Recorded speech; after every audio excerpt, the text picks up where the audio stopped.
শুভ সন্ধ্যা। সুপ্রিয় দর্শক, দায়মুক্তির ৭০তম পর্বে আপনাদের স্বাগত।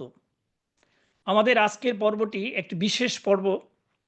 বিশেষ এই কারণে যে আজকের পর্বে আমাদের সঙ্গে আছেন বাংলাদেশ আওয়ামী লীগের সংগ্রামী সভাপতি, মাননীয় প্রধানমন্ত্রী, বঙ্গবন্ধু কন্যা জননেত্রী শেখ হাসিনা। প্রিয় নেত্রীকে আমরা স্বাগত জানাই। সময় বের করে আমাদের আজকের আয়োজনে যুক্ত হওয়ার জন্য অসংখ্য ধন্যবাদ ও কৃতজ্ঞতা জানাই। শুরুতে আমি গভীর শ্রদ্ধা ও কৃতজ্ঞতার সঙ্গে স্মরণ করছি বাংলাদেশের মহান স্থপতি, সর্বকালের সর্বশ্রেষ্ঠ বাঙালি জাতির পিতা বঙ্গবন্ধু শেখ মুজিবুর রহমানকে। বিনম্র শ্রদ্ধায় স্মরণ করছি মহিয়সী বঙ্গমাতা শেখ ফজিলাতুন্নেসা মুজিব সহ 15 আগস্টের শহীদ জাতীয় চার নেতা সহ সকল বীর মুক্তিযোদ্ধা, নির্যাতন নিপীড়নের শিকার মা বোন ও বীর শহীদকে, যাদের আত্মত্যাগের বিনিময়ে আজ আমরা স্বাধীন দেশের গর্বিত নাগরিক। প্রিয় দর্শক, আমাদের আজকের পর্বটি আরও একটি কারণে আমাদের কাছে বিশেষভাবে গুরুত্বপূর্ণ।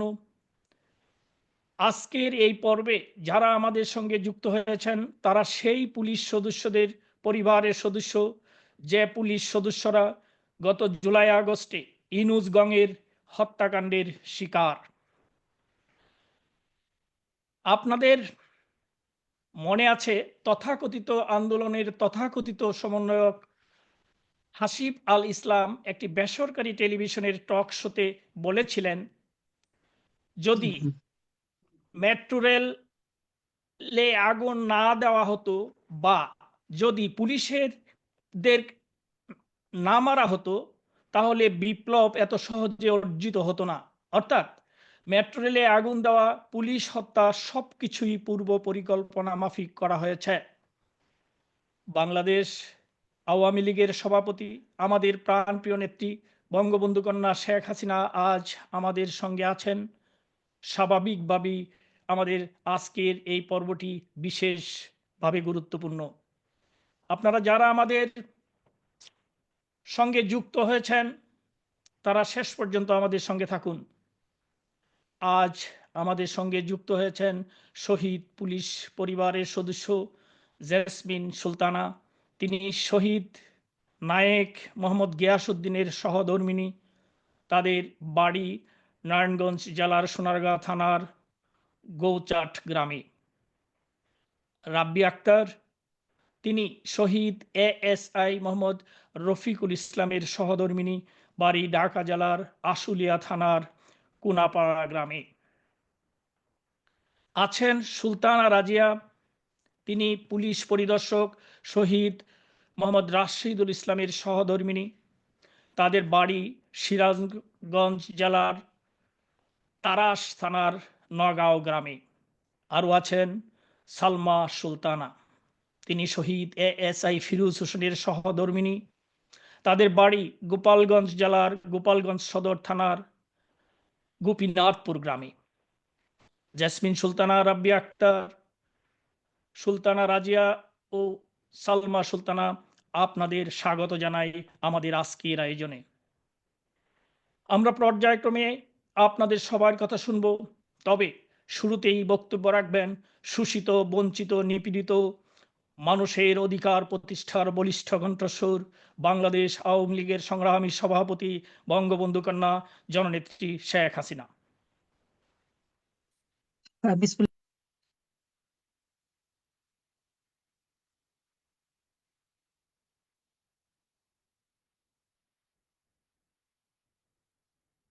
আপনি নিজেকে আনমিউট করতে হবে। জি, হ্যাঁ, ঠিক আছে, পাইছি। আমি সবাইকে আসলে আজকের দিনটা সকলের সাথে, যাদের সাথে আমি কথা বলতে চাচ্ছি, আমার সত্যি খুবই কষ্ট লাগছে। স্বজন হারাবার বেদনা যে কি কষ্টের, তা বোধহয় আমার থেকে আর কেউ বুঝতে পারবে না। যারা আপনার আপনজন হারায় তাদেরকে বুঝি। আজকে আমি এখানে কথা বলার সুযোগ পাচ্ছি, যারা সেই মব জাস্টিসের নামে বা আন্দোলনের নামে আমাদের পুলিশ বাহিনীর সদস্যদের নির্মমভাবে হত্যা করেছে এবং বীভৎসভাবে হত্যা করেছে। শুধু পুলিশ না, সেখানে পুলিশ বাহিনীর সদস্যদের হত্যা করেছে, প্রায় 450 থানায় আগুন দিয়েছে, যেখানে পুলিশের ভিতরে রেখে আগুন দিয়ে দিয়েছে, এমনকি থানা লুট করেছে। কোনো কোনো থানায় এমনও ঘটনা ঘটিয়েছে যে তাদেরকে মানে পিটিয়ে হত্যা করেছে। এমনকি একটা পুলিশ নারী পুলিশ কনস্টেবল, যারা যে তার মাপ চেয়েছিল যে আমার পেটে বাচ্চা আছে, আমাকে মারবেন না, কিন্তু এই ঘাতকরা থামেনি, তাকে পিটিয়ে পিটিয়ে হত্যা করেছে। হাত কেটে দিয়েছে, পা কেটে দিয়েছে, পা বেঁধে ঝুলিয়ে রেখেছে। কি বীভৎস ঘটনা!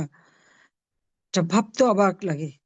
যারা দিন রাত অক্লান্ত পরিশ্রম করে মানুষের জীবনে নিরাপত্তা দিতে, তাদেরকে এইভাবে হত্যা করার উদ্দেশ্যটা কি ছিল? উদ্দেশ্যটা এটা অবশ্য ইতিমধ্যেই আপনারা শুনেছেন যে অবৈধভাবে ক্ষমতা দখল করবার জন্য ইউনূস সেই এই পরিকল্পনা করেছে, যেটা সে নিজেই স্বীকার করেছে, যে মেটিকুলাসলি ডিজাইন করে সে শেখ হাসিনাকে ক্ষমতা থেকে হটিয়েছে এবং সে ক্ষমতা পেয়েছে। এখানে কোনো ছাত্র জনতার বিষয় ছিল না, কোনো নেতৃত্ব ছিল না, এবং তার মাস্টার মাইন্ড একজনকে পরিচয় করিয়ে দিল যে তাকে দিয়ে এই ঘটনা ঘটিয়েছে।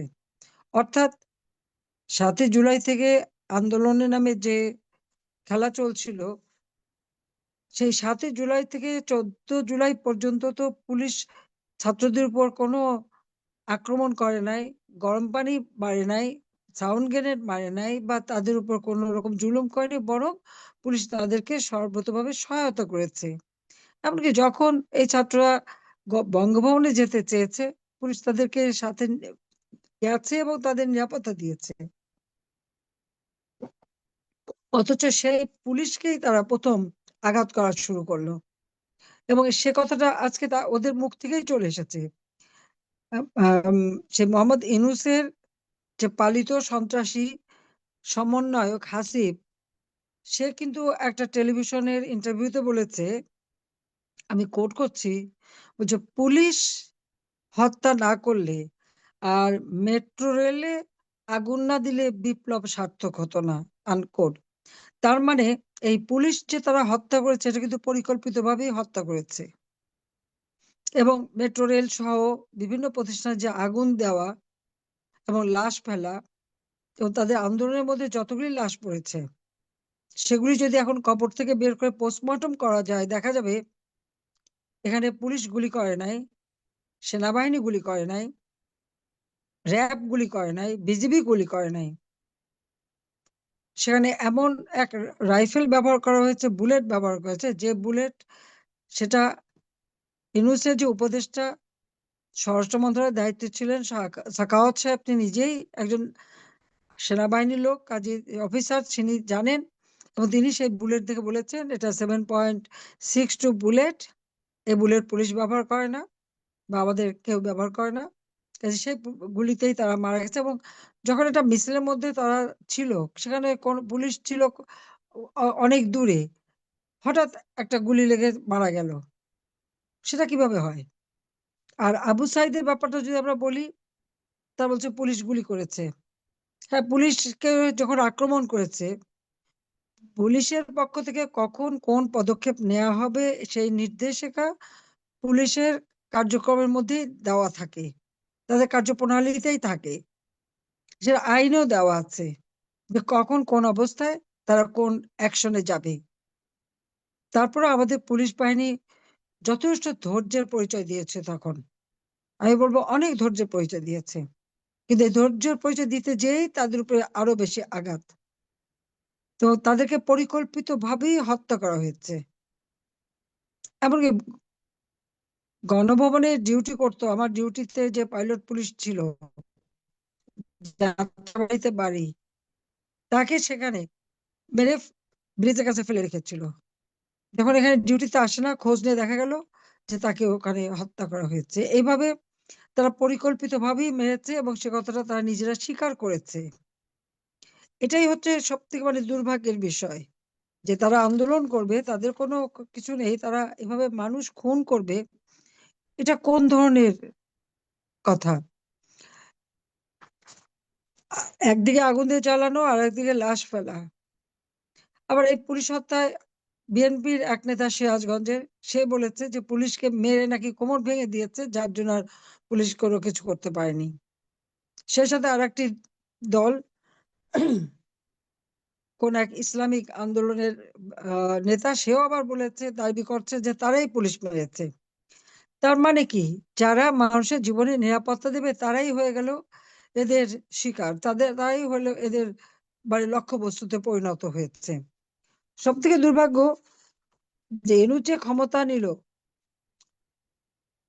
15 তারিখের থেকে যারা যে ধ্বংসযজ্ঞ শুরু করে দিল এই ছাত্ররা, সমন্বয়করা, এবং বিভিন্ন জায়গায় তারা জ্বালাও পোড়াও, অগ্নিসন্ত্রাস, থানা আগুন দেওয়া, লুটপাট, বাড়ি ঘরে আগুন দেওয়া, ব্যাপকভাবে যখন শুরু করে দিল, পুলিশের উপর যখন আক্রমণ শুরু করে দিল, এরপর থেকে তো এই ঘটনা চলতেই থাকলো।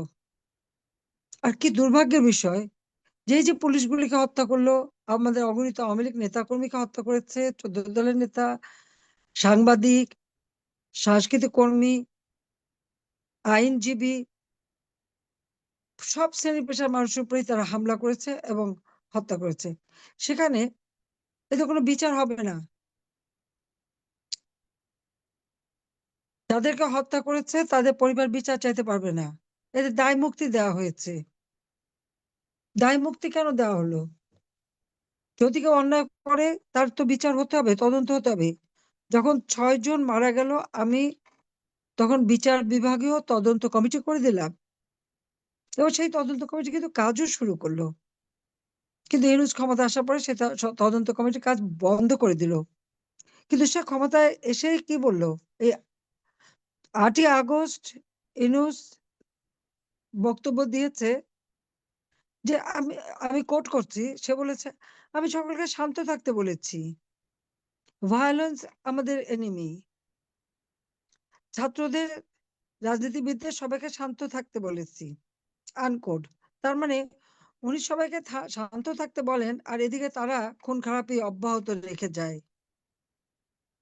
14 জুলাই থেকে 8ই আগস্ট পর্যন্ত হত্যাকাণ্ড ঘটেছে, সে একবার বলল না যে এই হত্যাকাণ্ডের সঙ্গে যারা জড়িত তাদের বিচার হবে, সে কথা কিন্তু সে বলে নাই।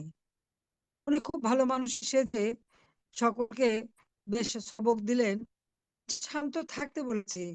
উনি শান্ত থাকতে বলেন আর তার এই সন্ত্রাসী গ্রুপ হত্যাকাণ্ড চালিয়ে যায়। 15ই জুলাই থেকে যারা এই সমস্ত ঘটনা ঘটালো তাদের যে বিচার করা হবে সে কথা কিন্তু সে একবারও বলে নাই। অথচ আবার 8ই অক্টোবর 2024-এ সে কি বলল? বলল যে হত্যা ও মব জাস্টিস থামাতে পারা যাবে না। কেন থামাতে পারবেন না?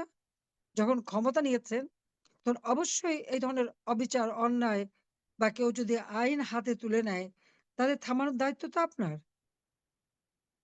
অবশ্য উনি আবার এটাও বলছিলেন যে উনি রাষ্ট্র চালাতে ব্যর্থ, উনি তার কোনো অভিজ্ঞতা নাই, তিনি রাষ্ট্র চালাতে পারেন না। সে কথাটা তিনি অনেক আগেই বলেছিলেন। তো আমার কথা হচ্ছে যে যারা এক একটা কথা বলবে, নিজের ব্যর্থতা নিজেই স্বীকার করেছে যে তার দেশ চালাবার যোগ্যতা নাই, তাহলে সে ক্ষমতা আঁকড়ে ধরে রাখার জন্য মানুষ খুন করছে কেন? একটার পর একটা প্রতিষ্ঠান ধ্বংস করছে কেন? আগুন দিচ্ছে কেন? এই ছেলে মেয়েদের ব্যবহার করে তাদেরকে দিয়ে এই ধরনের অপরাধী কাজ করাচ্ছে কিসের জন্য? আইন এদের হাতে তুলে নিতে চাচ্ছে কেন? এখানে চিফ জাস্টিসের বাড়ি, উচ্চ আদালত থেকে শুরু করে নির্বাচন কমিশন, মানবাধিকার কমিশন, পাবলিক সার্ভিস কমিশন, এমন কোনো জায়গা নেই এরা সেখানে এই সন্ত্রাসী কর্মকাণ্ড না ঘটেছে আর তাদেরকে পদত্যাগে বাধ্য করেছে। এটা কি করে হয় যে একটা বিচার বিভাগের উপরে ছাত্র নামধারীরা যে হামলা করবে আর প্রধান বিচারপতি সহ বিচারপতিদের পদত্যাগ করতে বাধ্য করে নতুন ভাবে করবে? এটা কি ধরনের কাজ? একটা রাষ্ট্র পরিচালনার ক্ষেত্রে আইনসভা, বিচার বিভাগ এবং নির্বাহী বিভাগ, এই তিনটার সমন্বয়ে রাষ্ট্র পরিচালিত হয়। কিন্তু আমরা দেখলাম হেনু সাহেব কি বলছেন, উনি তো দেশ চালাতে ব্যর্থ, সেটা নিজেই বলেছেন, তার যোগ্যতা নাই। আর তার এই অযোগ্যতার ফলাফলটা কি? উচ্চ আদালতে হামলা, সংসদ ভবনে হামলা, এক্সিকিউটিভ অর্থাৎ আমাদের সচিবালয়ে আগুন, আর গণভবন তো আগুন, লুটপাট। এটা তো পরিকল্পিতভাবে। সব থেকে দুর্ভাগ্যের বিষয় যে বঙ্গবন্ধু ভবন, যেটা বঙ্গবন্ধু স্মৃতি জাদুঘর, আমরা দুই বোন, বাবা মা ভাই সবই তো আমরা হারিয়েছি। ওই বাড়িতেই সবাইকে নির্মমভাবে হত্যা করা হয়েছে। সেই রক্তের দাগ তো এখনো ছিল ওই বাড়িতে। সে বুলেটের ক্ষত চিহ্ন ওই বাড়িটাই বহন করে যাচ্ছিল। আবার সে 71 সালে এই বাড়ি থেকে জাতির পিতা বঙ্গবন্ধু শেখ মুজিব স্বাধীনতার ঘোষণা দিয়েছেন। আর ঘোষণা দিয়েছেন বলেই তো আমরা স্বাধীনতা পেয়েছি। আমরা দুই বোন তো 75 এই হত্যাকাণ্ডের পর এই বাড়ি আমরা তো ভোগ দখল করিনি, আমরা জনতাকে দিয়ে দিয়েছিলাম। বঙ্গবন্ধু মেমোরিয়াল ট্রাস্ট করে এই সম্পত্তি জনগণকে দান করেছিলাম। যদিও আমাদের দুই বোনের ঢাকা শহরে কোনো নিজস্ব বাড়ি ঘর থাকার জায়গা ছিল না, তারপরেও কিন্তু আমি এটা জনগণকে দিয়েছি। আমরা দুইজন এই জন্য যে আমার বাবা তো এদেশের মানুষের জন্যই সারা জীবন রাজনীতি করে গেছেন, আর এই বাড়িতেই তো সব পরিবারকে হত্যা করা হয়েছে, কাজে এটা মানুষের জন্যই থাকবে। সেই বাড়িটাও পুড়িয়ে দিল। এটাও তার কি তার তার ওই পরিকল্পিত ভাবেই করা, তার সেই মেটিকুলাসলি ডিজাইনের অংশ। কাজে আজকে পুলিশের উপর যে জুলুম অত্যাচার বা সাধারণ মানুষের উপরে যে জুলুম অত্যাচার, এটা আসলে কোনো মানুষ সহ্য করতে পারে না। যারা আপনজনকে হারিয়েছে তারা বোঝে এই কষ্টটা কি।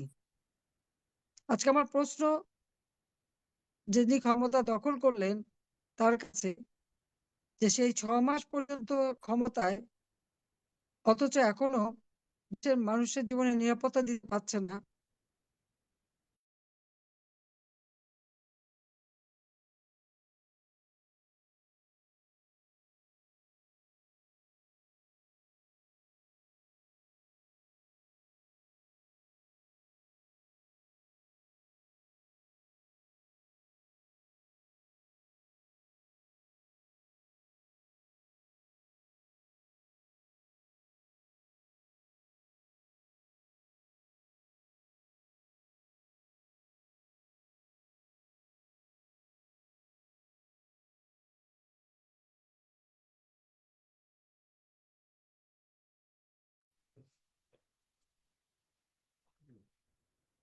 হ্যালো।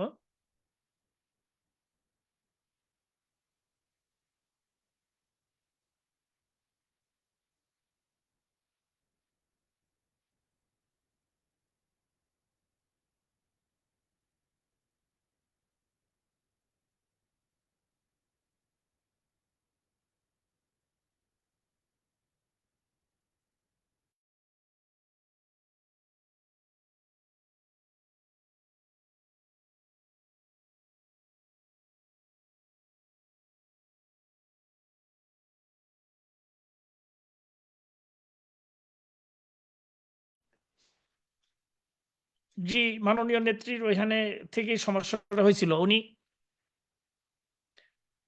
জি টেক টিম, তিনি আবার যুক্ত হচ্ছেন।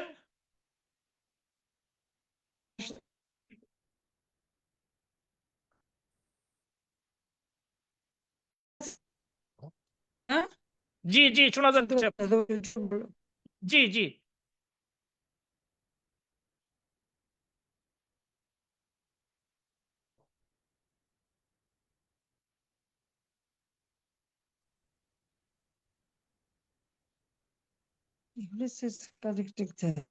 ঠিকই করতেছে। হ্যাঁ, আপনাকে শোনা যাচ্ছে।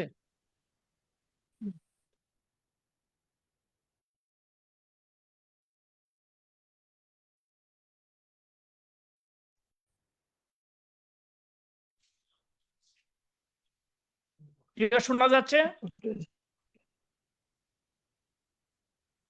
জি মাননীয় নেত্রী, আপনাকে দেখতে পাচ্ছি আবার স্ক্রিনে। আপনি হ্যাঁ, শোনা যাচ্ছে। জি তোমাদের শোনা আওয়াজ যাচ্ছে। জি পাচ্ছি জি না। জি শোনা যাচ্ছে। আমি তো আপনার বক্তব্যের অপেক্ষায়। জি হ্যাঁ, তোমাদের আওয়াজ পাচ্ছি না। জি আমরা তো নজরুল, তোমাদের আওয়াজ পাচ্ছি না আমি। জি, আমাদের কথা শুনতে পাচ্ছেন না? হ্যালো।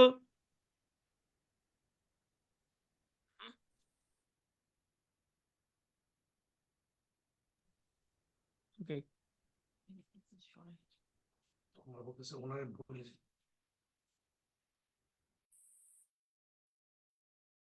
হ্যালো। আপা, না, আমি তোমাদের কোনো সব কথাই শুনতে পাচ্ছি না।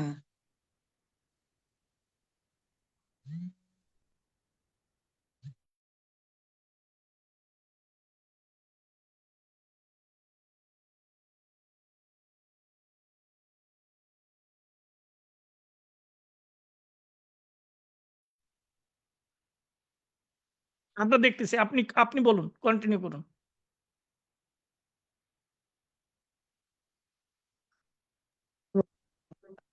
হ্যাঁ, এবার শুনতে পাচ্ছেন? তা আমি যে কথা, হ্যাঁ হ্যাঁ শুনতে পাচ্ছি, হ্যাঁ হ্যাঁ। জি জি আমি জি তাড়াতাড়ি শেষ করি, মানে ঝামেলা করে। তা আমার এটাই কথা যে আজকে 6 মাসের উপরে হয়ে গেল ক্ষমতা দখল করে।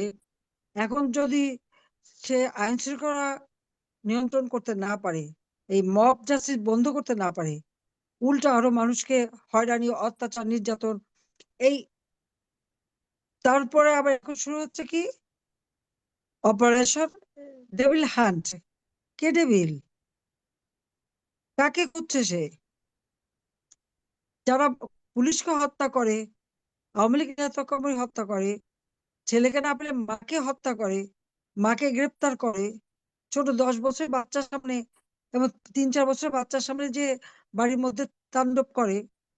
এমনকি পুলিশ ডিউটি করতে পারে না, তাদের চেকিং করে তারা। এই ক্ষমতা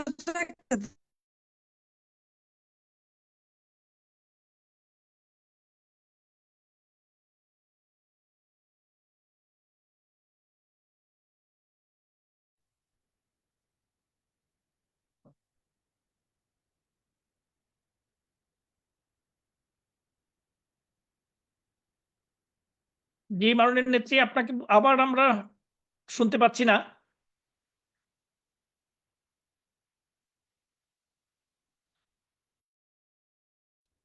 হ্যাঁ, শোনা যায়।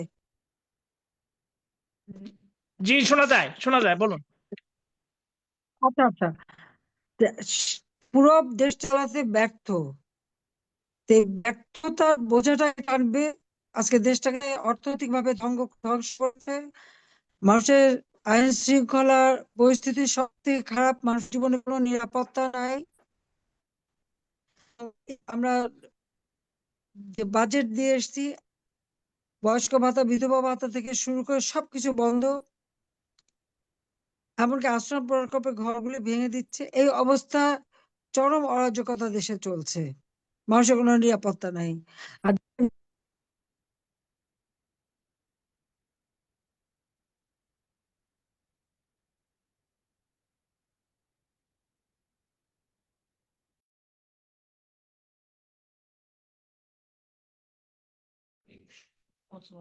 জি আপা, আপনাকে শোনা যাচ্ছে। আমরা এই ইন্টারনেটে মনে হয় ওই দিক হ্যাঁ, থেকে বলো। একটু ডিস্টার্ব করতেছে।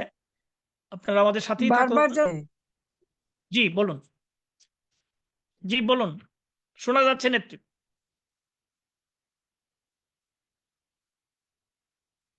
আপনাকে শুনতে পাচ্ছি আমরা।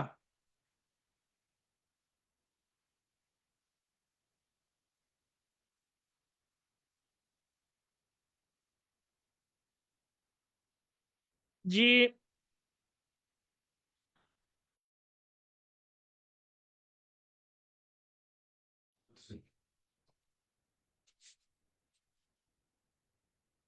জি আপনি শুনতে পাচ্ছেন আমাদের?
জি।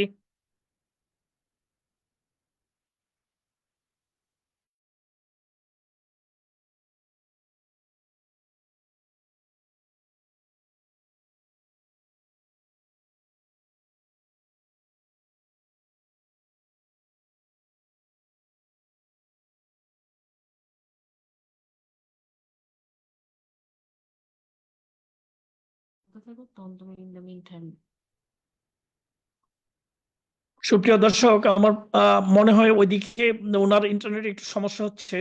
আমাদের প্রিয় নেত্রী আবার আমাদের সাথে যুক্ত হবেন। আমরা, প্রিয় দর্শক, আপনারা জানেন জাতিসংঘের মানবাধিকার কমিশন সম্প্রতি একটি প্রতিবেদন দিয়েছে। সেই প্রতিবেদনে জাতিসংঘ আশঙ্কা প্রকাশ করেছে যে অন্তর্বর্তী সরকারের সময়েও দেশে মানবাধিকার লঙ্ঘনের ঘটনা ঘটছে। 5 আগস্ট পরবর্তী সহিংসতা ও জবাবদেহি চায় জাতিসংঘ। জাতিসংঘের সত্য অনুসন্ধান প্রতিবেদনে বলা হয়েছে, আগস্টের শুরু থেকে পরবর্তী সময়ে সহিংস মব, পুলিশ ও আওয়ামী লীগের নেতাকর্মীদের সহ বিভিন্ন ব্যক্তিকে লক্ষ্য করে হত্যাসহ গুরুতর প্রতিশোধমূলক কর্মকাণ্ড চালিয়েছে। এ সময় হিন্দু, আহমদিয়া, মুসলিম ও পার্বত্য চট্টগ্রামের ক্ষুদ্র জাতিগোষ্ঠীর সদস্যরাও মানবাধিকার লঙ্ঘনের শিকার হয়েছে। তাদের বাড়িঘরে হামলা করা হয়েছে এবং জ্বালিয়ে দেওয়া হয়েছে। মাজার, মন্দির সহ ধর্মীয় স্থাপনায় হামলা করা হয়েছে। জাতিসংঘের তদন্ত দল তাদের প্রতিবেদনে বলেছে, আগস্টের শুরু থেকে প্রতিশোধমূলক সহিংসতা এবং নির্দিষ্ট ধর্মীয় গোষ্ঠী ও ক্ষুদ্র জাতিগোষ্ঠীর উপর নির্যাতন, নিপীড়নকারীদের অনেককে দৃশ্যত দায় মুক্তি পাচ্ছে। গত বছরের 14 অক্টোবর সরকার ঘোষণা দেয়, শিক্ষার্থী ও জনতা যাদের কারণে গণ অভ্যুত্থান সফল হয়েছে তারা কোনো বিচার, গ্রেপ্তার ও হয়রানির সম্মুখীন হবেন না।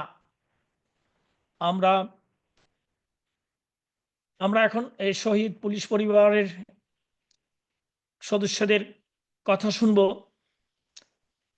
কেমন কাটছে তাদের দিন, দায়িত্ব পালন করতে গিয়ে যারা জীবন দিলেন কেমন আছেন তাদের পরিবারের সদস্যরা। আমরা ওনাদের কাছে যাওয়ার আগে আবারও আমরা একটু দেখছি যে আমাদের প্রিয় নেত্রী আমাদের সাথে যুক্ত হচ্ছেন কিনা একটু দেখে নিচ্ছে। আপনারা আমাদের সাথেই থাকুন।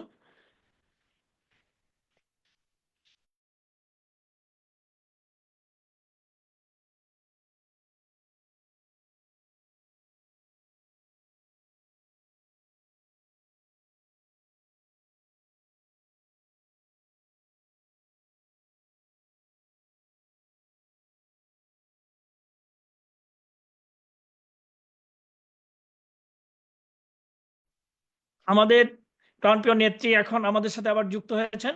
না, যে আমি প্রিয় নেত্রী, এসো, জি নজরুল, তুই প্লিজ, জি আমি যাদের সঙ্গে কথা বলতে চাইছি তাদেরকে দাও।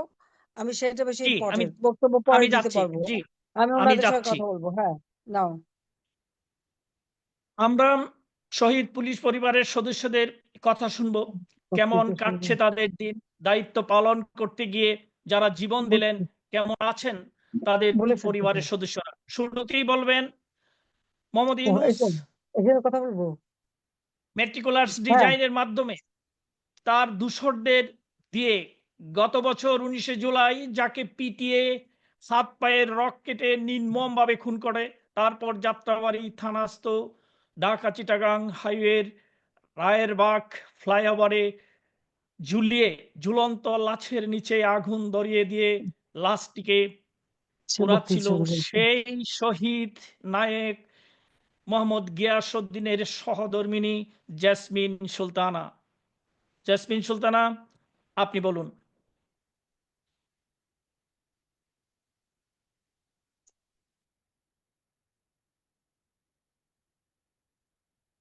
আপনি বলেন, কিছু বলবেন, আমি শুনছি। জেসমিন সুলতানা, আপনি নিজেকে আনমিউট করুন। জেসমিন সুলতানা, আপনি মিউট আছেন, নিজেকে আনমিউট করুন। ওই পাশে দেখেন একটা রেড বটম আছে। হ্যাঁ, জি আপা, এবার বলুন জেসমিন সুলতানা। হ্যাঁ, আসসালামু আলাইকুম, ভালো আছেন? আমি আছি, আপনি কেমন আছেন জিজ্ঞেস করে তো কষ্ট দেব না, আমি জানি খুব কষ্টই আছেন। কেমন থাকবো, আমাদের তো সব শেষ। যে ভাবে মারলো আর যা করলো, এটা মানে ভাষায় বর্ণনা করা যায় না। আমি খালি এটুকু বলতে পারি, আমরা দুই বোনও তো বাপ মা সব হারাইছি, কাজে আমাদের আপনাদের কষ্টটা আমরা বুঝি। তা আপনি কিছু বলেন, আপনার কয় ছেলে মেয়ে? আমার 2 ছেলে 1 মেয়ে। 2 আচ্ছা, ছেলে। কোথায় তারা? আছে এখানে? আপনার সাথে হ্যাঁ, আছে? আমাদের সাথে। কই হ্যাঁ, ডাকেন, এখানে আমি আছে। দেখি। আসো আসো, তোমরা আসো। আচ্ছা, তোমরা আসো বাবারা। বাবা আসো। কই? আসসালাম দেখো। কাছে আসো, কাছে আসো, আমি সারা দেখি। রাখো। সারা। সারা আসো। এই যে এখন তো আসসালামু আলাইকুম। জি, ওয়ালাইকুম আসসালাম। আমি দেখতেছি আপনাদেরকে। ও ছোট্ট মেয়ে। হ্যাঁ, মেয়েটা ছোট, সবার ছোট হয়েছে মেয়েটা। সবার ছোট, মেয়েটা তো বাবার হ্যাঁ। জন্য অনেক কাঁদে। ইস, এক আদরের মেয়ে ছিল, ওই যাওয়ার সময় খাওয়াই গেছে, আর বাড়িতে ফিরে আসতে পারে। এরা যেভাবে মারছে, ওনাদের আমরা সর্বহারা সবকিছু।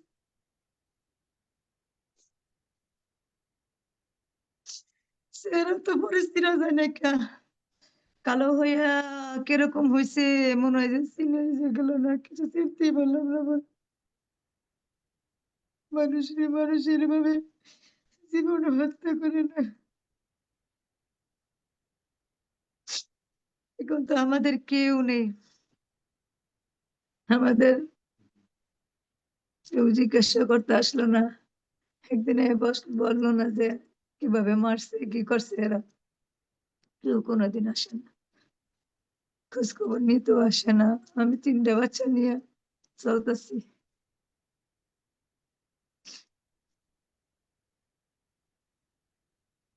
আল্লাহ, আপনি একটু দেখেন আমার ছেলে মেয়েদেরকে।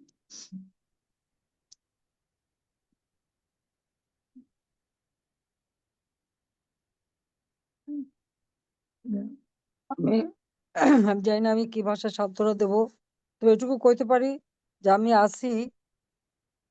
আমি অবশ্যই এর বিচার ইনশাআল্লাহ একদিন করবই করবো। আর যতই দায় মুক্তি দিক, এই হত্যার দায় মুক্তি হয় না, হত্যার বিচার হয়।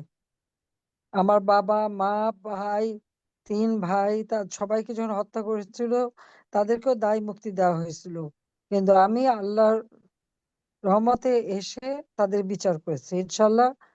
এই পুলিশ হত্যার বিচারও আমরা করব একদিন, খালি দোয়া করেন, আমি বিচার করব। আর আমি সবসময় দোয়া করি বাচ্চাদের দেখাশোনা করেন, যা দেখে আমি আমার সাধ্যমতো চেষ্টা করব যে আপনাদের পাশে দাঁড়াবো। আমাদেরও তো সব নেতাকর্মীর বিরুদ্ধে মিথ্যা মামলা দিয়ে হয়রানি, যে কেউ যে দাঁড়াবে, দেখা দেখা করবে, কেউ তো নাই। আমাদের তো প্রায় 400-500 নেতা কে হত্যা করেছে, প্রায় 3-4 হাজার এখন তাদেরকে গুম করে ফেলছে, জানিও না তাদেরকে গ্রেপ্তার করছে শুনছি, কিন্তু কোনো হদিস আত্মীয় স্বজন পাচ্ছে না। এরকম অরাজকতা, এত অন্যায়, এত অবিচার আল্লাহ সইবে না। এইটাই। তোমরা বাচ্চারা মার পাশে থাকো, মাকে সবসময় দেখে রাখবে, ঠিক আছে? জি, তোমরা ইনশাআল্লাহ। সবাই আমাদের জন্য দোয়া সবসময় মাকে করবেন। দেখে রাখবে। হ্যাঁ, আমি সবসময় দোয়া করবো।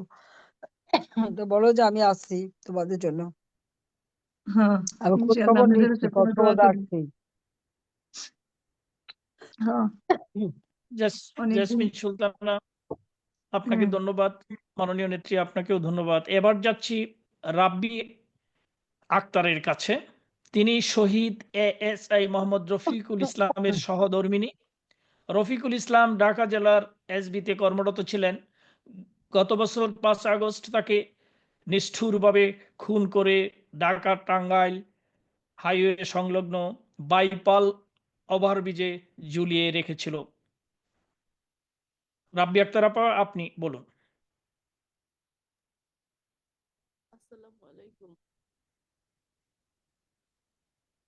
নিজেকে আনমিউট করে বলুন।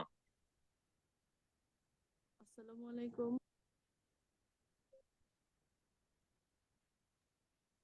জি, আপনি বলুন, একটু জোরে বলুন। হ্যালো, আসসালামু আলাইকুম। আপনার কিছু বলবেন? হ্যাঁ, বলেন। আমি শুনে বলছি এরকম হচ্ছে। কি বলবো, বলার তো আর ভাষা নাই। যে হারিয়ে গেছে তার তো আর আমি কিছু জানি। এখন দুটা একটা ছেলে আছে, একটা মেয়ে আছে। যে মেয়ে আমার কোলে অনেক ছোট, বাবা কি জিনিস বুঝবে না বা কখনো পাবেও না, বোঝার আগেই হারিয়ে গেছে। এখন আমরা চাই যারা মারছে ওদের যাতে বিচার হয়, ছেলে মেয়েরা যাতে স্বাচ্ছন্দ্যে বড় হতে পারে, ওরা যাতে নিশ্চিন্তে যাতে জীবনযাপন করতে পারে, সেই দিকটা দেখবেন। আমরা চাই ছেলে কোথায়? ছেলে কাছে আছে?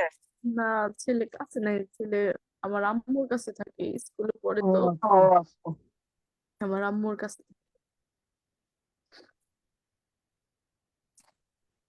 আমি জানি যে আপনজন হারালে সান্ত্বনা দেওয়ার ভাষা আমার নাই, কারণ আমি আমার আপনজন হারাচ্ছি। আমাদের তবে দেখার ধৈর্য মতো ধরেন, সবর করেন, একদিন এটা বিচার করবে।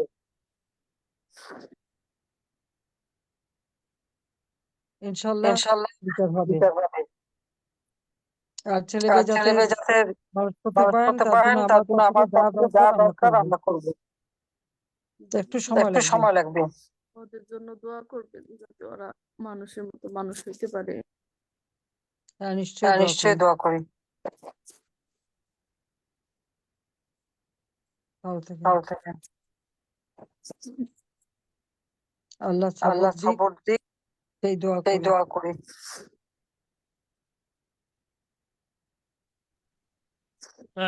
ধন্যবাদ রাবি আক্তার আপা। মাননীয় নেত্রী, আপনাকে ধন্যবাদ। রাবি আক্তার আপা, আপনি নিজেকে মিউট করুন। জি। ডিবি উত্তরায় কর্মরত পুলিশ পরিদর্শক শহীদ মোহাম্মদ রাশিদুল ইসলামকে গত বছর 5 আগস্ট পিটিয়ে নির্মম নিষ্ঠুরভাবে খুন করা হয়। খুনিরা রাশিদুল ইসলামের মৃতদেহ উত্তরা পূর্ব থানার সামনে গাছে ঝুলিয়ে রেখেছিল, যার পবিত্র রক্তে উত্তরা পূর্ব থানার সামনে রাজপথ রঞ্জিত হয়েছিল। আমরা এখন ওই বীর শহীদ মোহাম্মদ রাশিদুল ইসলামের সহধর্মিণী সুলতানা রাজিয়ার কথা শুনব। রাজিয়া আপা, আপনি বলুন।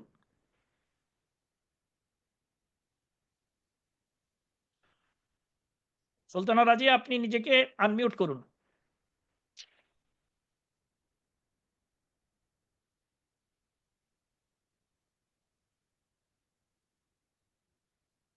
সাথে কেউ আছে সহযোগিতা করার? সুলতানা রাজিয়া,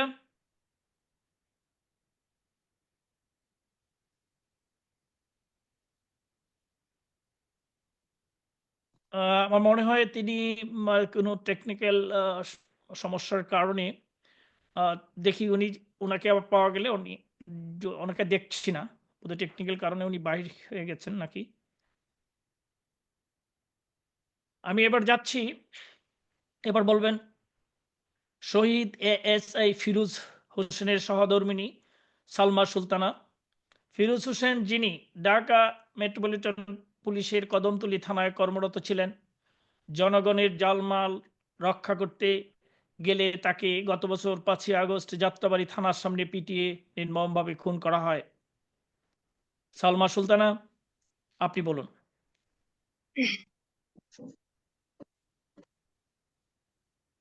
আসসালামু আলাইকুম। হ্যাঁ, ওয়ালাইকুম আসসালাম। কেমন আছো বোন? আলহামদুলিল্লাহ ভালো আছি। আপনি কেমন আছেন আপা? আছি, আল্লাহ যেভাবে রাখছে। দেশ দেশটা মনটা দেশেই পড়ে থাকে। আর যে কষ্ট তোমরা পাচ্ছ, এটা তো আমার মানে এটা সহ্য করা যায় না।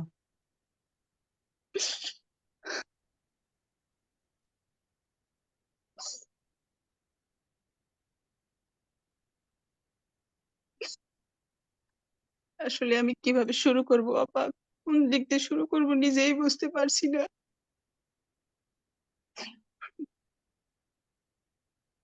আমার স্বামীকে যেভাবে মারছে আপা, কোনোদিন আশা করিনি, কল্পনাও করিনি তার জীবনটা এভাবে দিতে হবে। কি অপরাধ ছিল তার? কি অন্যায় ছিল তার? তার ছোট, ছোট ৩ টে বাচ্চা। বাবা হারা দুনিয়াটা বড়ই কঠিন। যেমন স্বামী হারা দুনিয়াও কঠিন। আপনি তো স্বজন হারিয়েছেন, আপনি জানেন সন্তান হারানো কত কষ্ট, প্রিয়জন হারানো কত কষ্ট। এই পৃথিবীটা আমার কাছে, আমার সন্তানের কাছে পুরো অন্ধকার। একা জীবন অনেক কষ্টের। যে আমার সংসারের, আমার পরিবারের প্রিয় মানুষ ছিল তাকে আমরা হারিয়েছি। আমি আমি বলতে আমার খুব কষ্ট হয়। আমি নিজেকে কন্ট্রোল করতে পারি না আপা। আজ আমি আমার সন্তানের বাবা, একসময় আমি মা। আমি কখনো আগে ঘর থেকে বের হতাম না। এখন আমি রাস্তায় পুরুষের সাথে ধাক্কা খাই, আমি বাইরে যাই। আমাকে বাজার করতে হয়, আমাকে সবকিছু করতে হয়। আমি আমার কপালে ছিল, আমি আপনি বলবো না। ধৈর্য ধরেন, সবর করেন। এটা ওদের তো শহীদ মৃত্যু। আর আজকের বিচার হবে না, সেই দায় মুক্তি দেয়। কি করে দায় মুক্তি দেয়? একটা মানুষকে মেরে ফেললো পিটাতে পিটাতে, আর সেই আসামিরা শাস্তি পাবে না? এটা কথা হলো? এটা কোন দেশ? কি করছে সে কি জানি না আমি। আপনার আপা বাচ্চারা আমার কোথায়? বাচ্চাদের দেখি, বাচ্চাদের আনেন। বাচ্চা আছে, আসো বাবা পাশে। আসো, তোমরা আসো। কই? আমি অবশ্য দেখতে পাচ্ছ না, কিন্তু আমি তোমাদের দেখছি। ও, দেখো। ফুটফুটে 3টা বাচ্চা। আসসালামু আলাইকুম ওয়া রাহমাতুল্লাহি ও, ওয়া বারাকাতুহু। আসসালামু আলাইকুম। ওয়ালাইকুম আসসালাম রহমতুল্লাহ বারকাতু। তোমাদের জন্য আমি দোয়া করি, তোমরা ভালো থাকো, মার সাথে থাকো, মাকে দেখে রাখো। আমি জানি যে আজকে বাবা নাই, এবং যেভাবে হত্যা করা হলো এটা কিন্তু কল্পনাও করা যায় না। আমার তো বাবা মা সবাইকে, আমার 3 ভাই, আমার ছোট ভাইটা মোটে 10 বছর, তাকেও খুন করে ফেলছে। আর সেই বাড়িটাও ভেঙে পোড়ালো, এখন বাড়িটা ভেঙেও ফেলে দিল। ওইটুকু স্মৃতি নিয়েছিলাম, সেটাও গেল। কিন্তু তোমাদের যে কষ্ট আমার আমি বড় জানি, কষ্ট আমি আপা। বুঝি। হ্যাঁ, তোমাদের কষ্ট আমি আমরা বড় বুঝি। হতভাগা, হতভাগা নারী। যে নারী তার স্বামীর মৃত্যুর সময়ও কাছে থাকতে পারলো না, জানতে পারলো না একটু তখন কেমন কষ্টে মৃত্যুবরণ হয়েছে। পানিও হয়তো বা তার কপালে জুটি নেই আপা। কত না, কষ্টের মৃত্যুর যন্ত্রণা। আমার স্বামী 5 তারিখে মারা যায়, আর আমি 6 তারিখে তার সংবাদটা পাই, এবং তাকে বুঝে পাই 7 তারিখে, এবং তাকে দাফন করি 8 তারিখে। 4টা দিন তাকে এভাবেই রাখা হয়। আর আমার খুবই কষ্ট আপা। আমি আমার ভিতরের কষ্টগুলো জানাতে চাই। আমি এই হ্যাঁ, সাগরের বলো। মাঝখানেই পড়ে আছি আপা। আমার একটা ঘর নাই, আমি যে কোথায় দাঁড়াবো 3টে বাচ্চাকে নিয়ে। সবার হয়তো বা যাও থাকার একটা স্থান আছে, কিন্তু আমার হাজবেন্ড কিছুই করে রেখে যায়নি, আমার একটা দোতলা ঘরও করে দিয়ে যায়নি আমাকে। আমি ভাসমান অবস্থায় আছি বোন। আমার না হোক আল্লাহ, আমার যদি কোনো বিপদ আপদ দেয়, আমার সন্তানগুলো কোথায় দাঁড়াবে, কার কাছে যাবে? সেই ব্যবস্থা সে করে যায়নি। করার আগেই তার আল্লাহ নিয়ে গেল তাকে দুনিয়া থেকে। আমি সব সময় ডিপ্রেশনে থাকি যে আমার না আল্লাহ, আমাকে তুমি হায়াত দাও, সুস্থ রাখো। আমার সন্তানদের বড় হওয়া পর্যন্ত যেন আমি বেঁচে থাকি, তাদের জন্য কিছু করে দিয়ে যেতে পারি। আল্লাহর কাছে সেই দোয়া করি সব সময়। আমার একটা আবদার থাকবে আপনার কাছে, হ্যাঁ, বলো। আমার সন্তানদের জন্য আপনি কিছু করবেন, আমার একটা থাকার জায়গার ব্যবস্থা করে দিবেন। আমার ইনশাল্লাহ, কিছুই করে অবশ্যই সে যায়নি আমার জন্য। আমি করবো। ইনশাল্লাহ আমি করবো, অবশ্যই করবো। আমি আমি আসবো, আমি করবো। আমার কারণ বাচ্চারা আমি কাঁদে, আমি তো দেখছি। আমাদের স্বপ্ন পূরণ হলো না। বাবার স্বপ্ন সেটাই। ছিল মেয়েটাকে ডাক্তারি বানাবে, বড় অফিসার বানাবে, ছেলেকে স্বপ্নই থেকে গেল। আমার ছোট মেয়েটা তো বাবাকে ভুলেই গেছে, সে বিভৎস চেহারা দেখে বলে আম্মু আমার আব্বুর ছবি আমার সামনে আনবা না। বাবাকে দেখলেই ভয় পায়। যে মেয়ে ছিল তার প্রিয়, বাবা ছিল তার প্রিয়, এখন সে বাবাকে দেখলেই বাবার ছবিটাই মনে করতে চায় না। এমন এমন ভাবে তাকে মারছে আপা।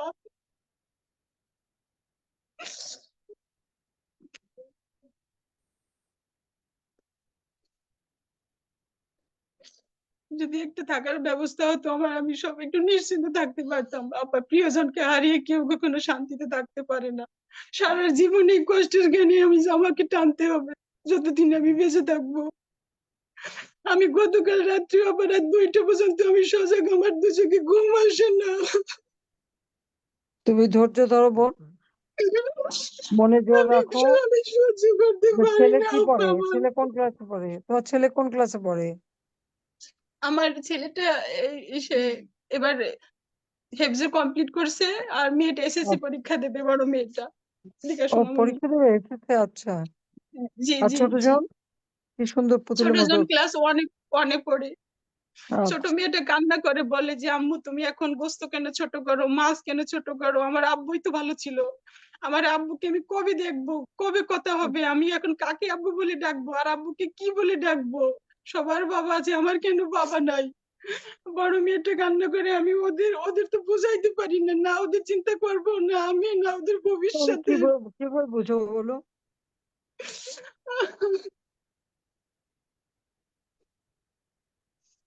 কি সর্বনাশ করে দিল, কত মানুষের জীবনে সর্বনাশ করে দিল। এরা কেন এরকম করলো আমি জানি না। আমার ইচ্ছে করে এভাবে সন্তানদের মানুষকে মুখের দিকে মারলো? তাকালে আমি আমি সহ্য করতে পারি না আপা। না না, তুমি সবর করো, ধৈর্য ধরো। এত সুন্দর বাচ্চা তোমার, ওরাই ওরাই একদিন উঠে দাঁড়াবে, ওরা লেখাপড়া শিখে বড় হবে। আর অবশ্যই আমি আমি আছি, যা লাগে পড়াশোনা সব অবশ্যই আমি একদিন আমি আসবো এবং আমি দেখবো। ওরা তো আমারও মেরে ফেলতে চাইছিল কোনো মতে, কেন আল্লাহ কিভাবে বাঁচালো, বারবারই তো বাঁচায় দিচ্ছে। সেই 21 আগস্ট গ্রেনেড হামলা থেকে, কোটলিপাড় কি বিশাল বোম ফুটলো, সেখান থেকে খোদা তো বাঁচায় রাখে। তো আল্লাহ যখন বাঁচায় রাখছে আমাকে, আমাকে যে বাঁচিয়ে রাখলো, আমার তো মনে হয় আমার হাত থেকে নিশ্চয় কোনো একটা ভালো কাজ আল্লাহ করায় নেবে আমাকে দিয়ে। সেই জন্য আল্লাহ আমাদেরকে বাঁচালো। কাজে ইনশাল্লাহ আমি আমি দোয়া তোমাদের জন্য করি যা আপনি যা যেখানে লাগবে থাকেন দেখবো। ভালো থাকেন। সব সময় আপনার জন্য আমার না, আমি দোয়া আছি থাকবে। আছি বাবা, সবসময় তোমাদের জন্য চিন্তা করি। এই জন্য আমি আমাদের পার্টির লোক বলছিলাম তোমাদের সাথে যোগাযোগ করতে, কে কোথায় আছে একটু খোঁজ নিতে।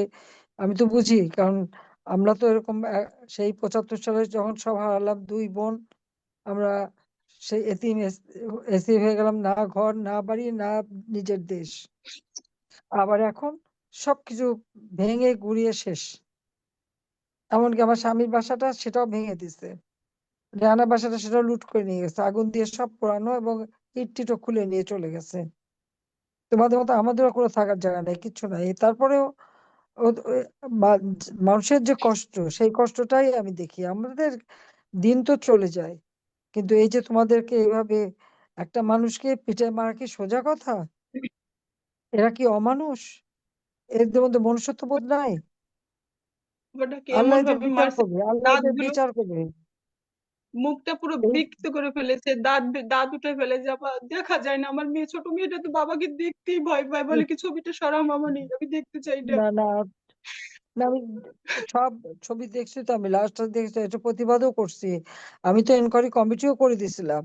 আমি জজ সাহেবরে দিয়ে কমিটি করছিলাম যে যাদের এভাবে মারছে এগুলি তো ইনকোয়ারি করা হোক। সে তো কাজ করতে দেয়নি। যে এখন যে ক্ষমতা আছে ইউনূস তো এই ইনকোয়ারি করতে দেয়নি, বন্ধ করে দিচ্ছে এবং তাদেরকে মাফ করে দিচ্ছে, দায় মুক্তি দিয়ে দিচ্ছে, এদের বিচার হবে না। এটার কথা হলো নাকি?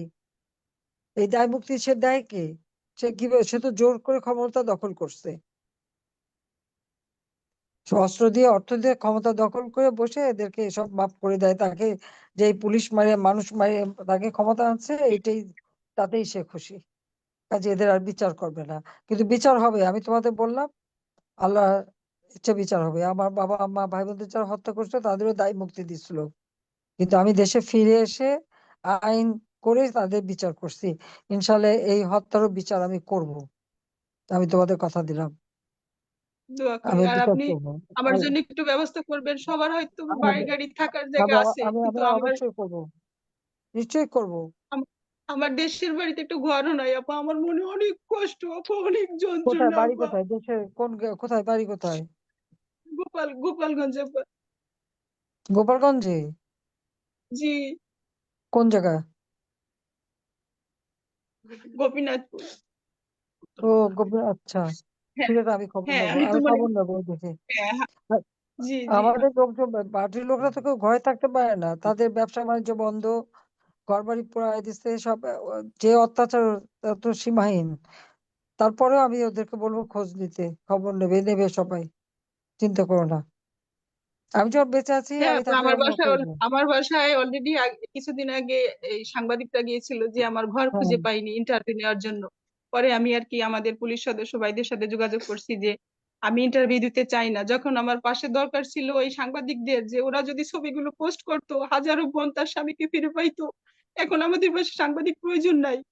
আমি ইন্টারভিউ দিতে চাইনি। আমি আমাদের কল্যাণ সমিতিতে জানাইছি বা পুলিশ ভাইদের, পরে বলছে যে হ্যাঁ আপনি আপনি যদি না চান তাহলে আপনি বলবেন যে না আমি এখন আপাতত কিছু বলতে চাই না, আপনাদের যা প্রয়োজন হয় আমাদের কমিটি আছে সেখানে গিয়ে আপনারা জানতে পারেন। তা আমি চাইনি অলরেডি তারা মানে, তারপরও আমার গ্রামের বাড়িতে গিয়ে খোঁজ নিচ্ছে মানে আমার কি আছে না না আছে ইন্টারভিউ নেওয়ার জন্য।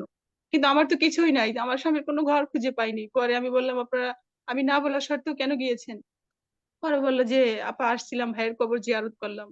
কিন্তু মানে দেখলো যে আমার তো কোনো একটা ঘর, একটা দুচালা যে আমার সন্তানকে নিয়ে আমি দাঁড়াবো আপা, সেই ব্যবস্থাও সে করে যায়নি। আমি কি করব? আমি তো সেই চিন্তায় সব সময় অসুস্থ হয়ে থাকি আপা। আমার সব আছে, আমার কিছু নাই। আমি যদি এখন মরে যাই, আমার এই 3টে সন্তান সাগরের ভিতরে ডুবে মরবে, কেউ তখন ওদের পাশে থাকবে না। আজ আমার স্বামীকে হারাইছি, আমার ওদিকে স্বজনরা সবাই মুখ ফিরাই নেয়, অর্ধেক মানুষ আমার থেকে মুখ ফিরাই নেছে।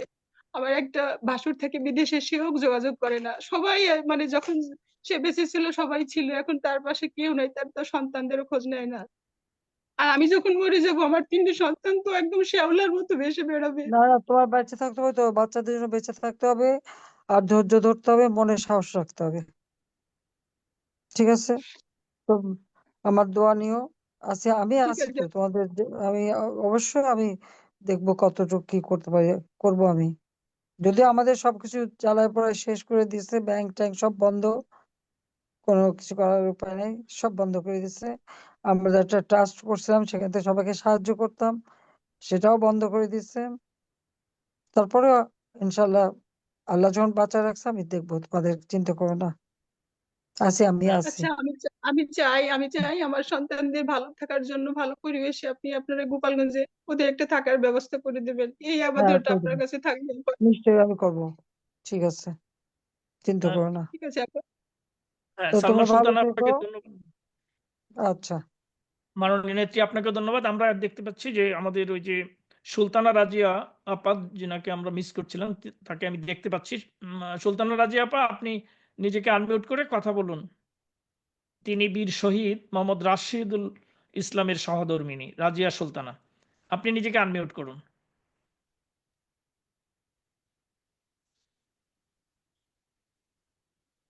সুলতানা রাজিয়া, জি বলুন।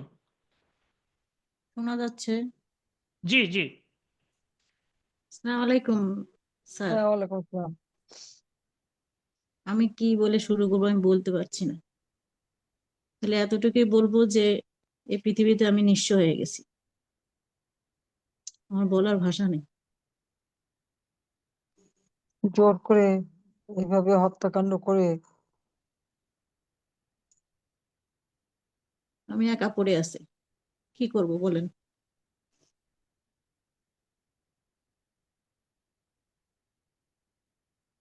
কথা, আমার কথা কি শোনা যাচ্ছে? জি আমি শুনতে পাচ্ছি। আচ্ছা। না, আমি খালি এটুকু বলবো যে আসলে আমার কিছু বলার কি, এই যে নৃশংসভাবে হত্যা করা, আমি তার কথা বলতে পারবো না, আমার ভিতরে আতঙ্ক কাটে নাই। আমি আমি জীবন ফিরাই নিয়ে আসছি, কিন্তু আমারটা আমি তারটা ফেরাতে পারিনি। আমার ছোট 2টা বাচ্চা, আমি এখন কোথায় যাবো বলেন?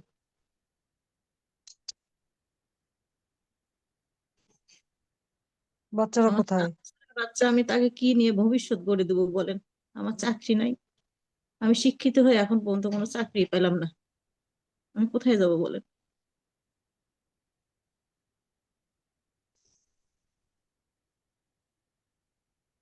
আমি আসি, নিশ্চয় আমি দেখবো তোমাদের। বাচ্চারা কোথায় আছে? কাছে আছে? না, আমার কাছে নেই। ওরা ও, ওরা একদম চুপ হয়ে গেছে। আমার চঞ্চল বাচ্চা দুইটা একদম শেষ।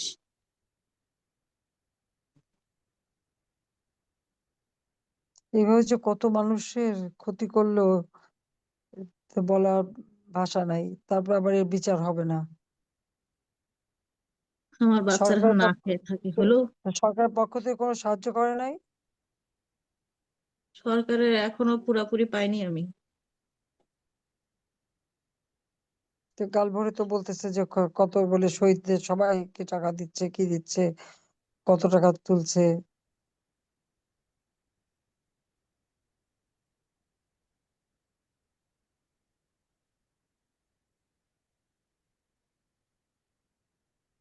কতদিন এভাবে মুখ তাকাই থাকবো বলতে পারেন? হাত পেতে খেতে হবে আমাদের। আমরা কি হাত পেতে খাওয়া মানুষ? কোথায় পড়লাম বলেন তো এই দুনিয়ায়? হাত পেতে খেতে হচ্ছে। যাই না, এভাবে এই জীবন তো দেশটাকে চাই নাই। মানে সাজানো বাগানটা তছনছ করে দিল, সে দেশটাকেই ধ্বংস করে দিল আর কি। এই জীবন আমি চাই নাই।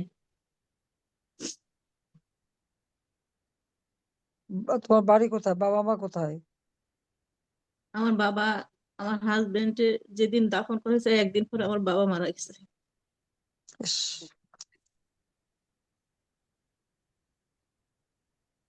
মানে এই শোকটা নিতে পারে নাই। আমার সব দিকই শেষ।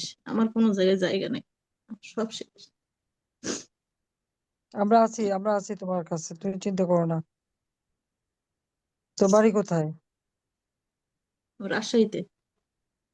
কোন জায়গা? রাজশাহী উপজেলা? ওখানে।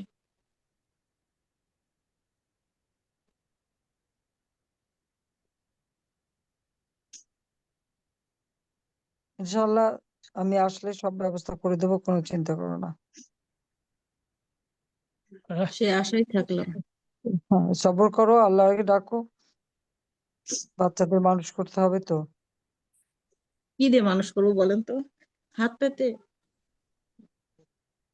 না পেতে না, নিশ্চয়ই একটা ব্যবস্থা করা হবে। আমার হাজবেন্ড তো আমার ব্যাংকে একটা টাকাও রাখে নাই, 1 টাকাও নাই। ইস, আমি শূন্য হাতে পড়ে আছি। 1 টাকাও নাই। সব শেষ। সে 1 টাকাও রেখে যায় নাই। সৎভাবে জীবনযাপন করছে ফ্যামিলিকে দিয়ে। আমি নিঃস্ব। এখন আমি ওদের কেউ হয়ে হয়ে উঠতে পারলাম না। শেষ।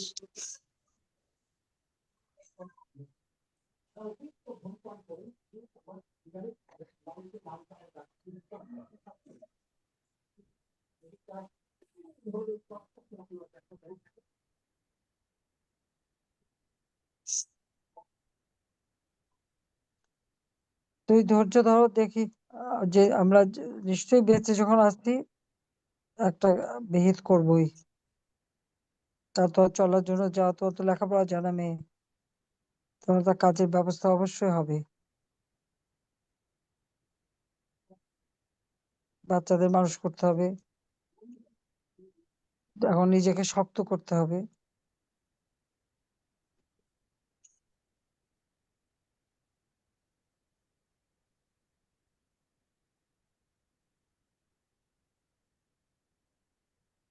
জি, তাহলে আমরা হ্যাঁ, ধন্যবাদ সুলতানা রাজিয়া আপা, আর ধন্যবাদ মাননীয় নেত্রী। এতক্ষণ শুনলাম গত বছর জুলাই আগস্টে ইউনুসগংয়ের হাতে খুন হওয়া 4 শহীদ পুলিশ সদস্যের সহধর্মিণীদের এই কথা। দাঁড়া। জাতিসংঘ বলেছে অন্তর্বর্তী সরকারের জবাবদিহি নিশ্চিতের লক্ষ্যে যেসব তথ্য জাতিসংঘের তদন্ত দলের পক্ষ থেকে চাওয়া হয়েছিল সেগুলো সরবরাহ করা হয়নি। আওয়ামী লীগ সমর্থক বা পুলিশ কর্মকর্তাদের উপর প্রতিশোধমূলক সহিংসতার ঘটনার মোট কতজন গ্রেপ্তার করা হয়েছে সে বিষয়ে এখন পর্যন্ত কোনো সামগ্রিক পরিসংখ্যান প্রকাশ করেনি সরকার।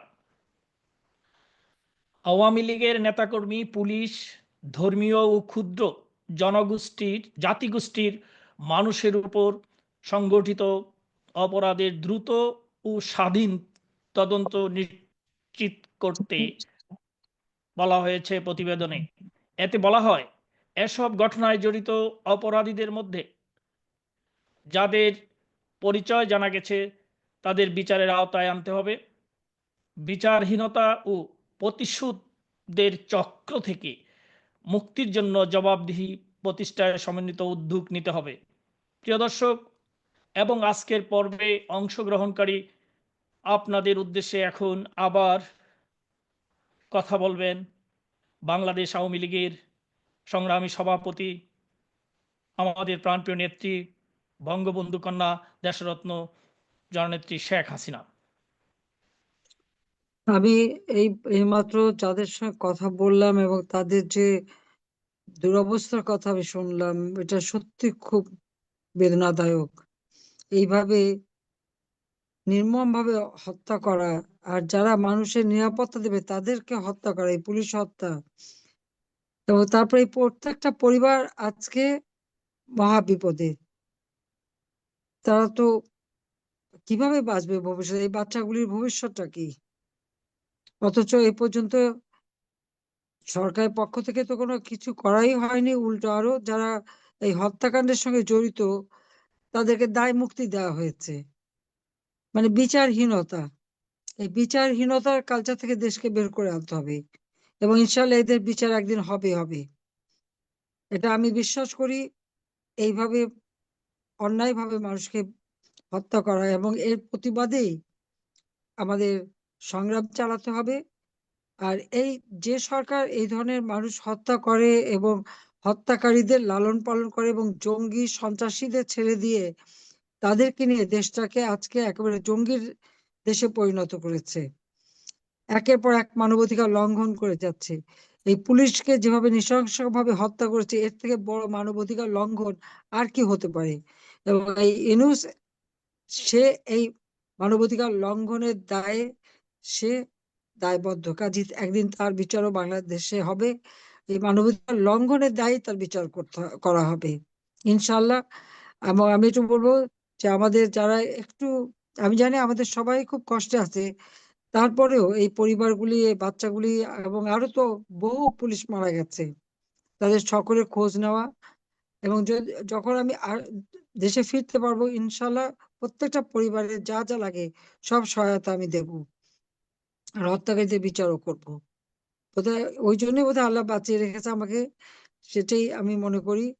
কাজেই আমি এটুকু তাদেরকে কথা দিতে পারি যে এই ধরনের অপরাধে যারা জড়িত, ষড়যন্ত্রের সাথে জড়িত, এবং এখন পর্যন্ত দেশকে যারা জঙ্গির দেশে পরিণত করে একের পর এক মানবাধিকার লঙ্ঘন করে যাচ্ছে, তাদের বিচার বাংলা মাটিতে হবে। এবং আগামীকালের যে হরতাল এবং আন্দোলন, সেটাকে সফল করবার জন্য আমি আহ্বান জানাচ্ছি সবাইকে যে এদের বিরুদ্ধে সকলকে এখন সংগ্রাম করতে হবে, যাতে দেশটা এই রাহমুক্ত হতে পারে, বিচারহীনতার কালচার থেকে বেরোয় আসতে পারে, মানবাধিকার লঙ্ঘনের যে পদে পদে ঘটনা ঘটছে তার থেকে মানুষকে যেন মুক্তি দেওয়া যেতে পারে, দেশের মানুষের শান্তি আসবে, নিরাপদে তারা চলতে পারবে, সেই ব্যবস্থাটাই করতে হবে।